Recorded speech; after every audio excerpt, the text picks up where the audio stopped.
Halo semua, kembali bersama saya Leonardo. Pada kesempatan ini saya akan menjelaskan dua konsep penting dalam manajemen keuangan, yaitu lindung nilai atau hedging dan instrumen derivatif. Kedua konsep ini sangat relevan karena perusahaan modern menghadapi berbagai risiko yang berasal dari fluktuasi nilai tukar, suku bunga, harga komoditas, hingga harga saham.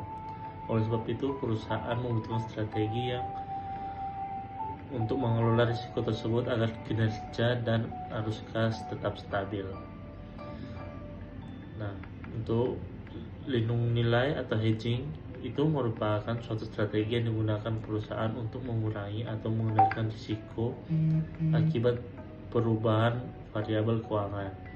Tujuan utamanya hedging bukan untuk mencari keuntungan, tetapi mengunci nilai hingga perusahaan tidak terkena dampak buruk atau volatilitas pasar.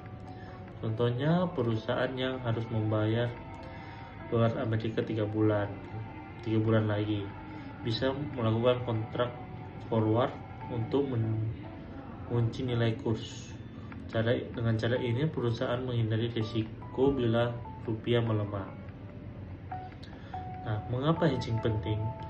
Hedging menjadi penting karena banyak perusahaan terpapar risiko keuangan yang tidak terkontrol, seperti perusahaan kurs, suku bunga, atau harga bahan baku.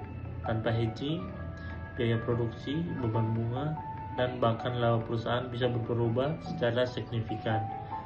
Nah, dengan melakukan hedging, perusahaan dapat menjaga kepastian biaya, stabilitas arus kas, dan rencana strategis jangka panjang. Inilah mengapa teknis hedging menjadi salah satu kompetensi wajib dalam corporate finance. Yang kedua, konsep derivatif.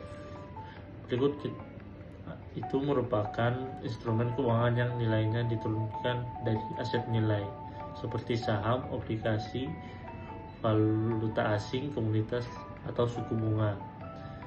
Derivatif bukanlah aset fisik melainkan kontrak. Instrumen ini digunakan untuk 3 tujuan. Yang pertama, hedging, spekulatif, dan arbitrase. Dalam konteks perusahaan, fungsi utamanya adalah hedging. Jenis-jenis derivatif itu terbagi dari 4. Yang pertama ada forward contract, yaitu kontrak antara kedua pihak untuk membeli atau menjual aset di masa depan dengan harga yang disepakati saat ini. Yang kedua, futures, yang mirip dengan forward namun bersifat standar dan diperdagangkan di bursa.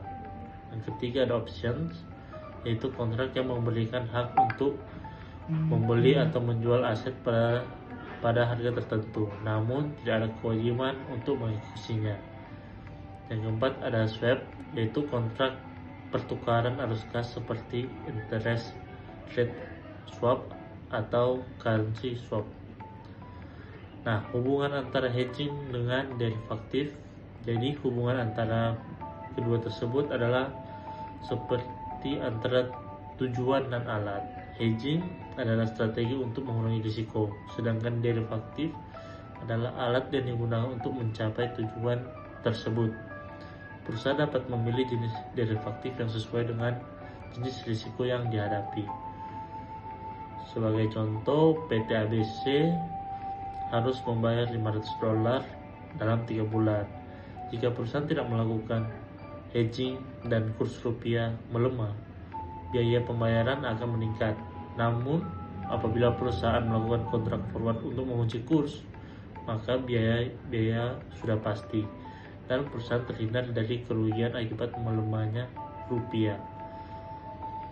Nah, mungkin itu saja dari penjelasan hedging dan derivatif. Terima kasih.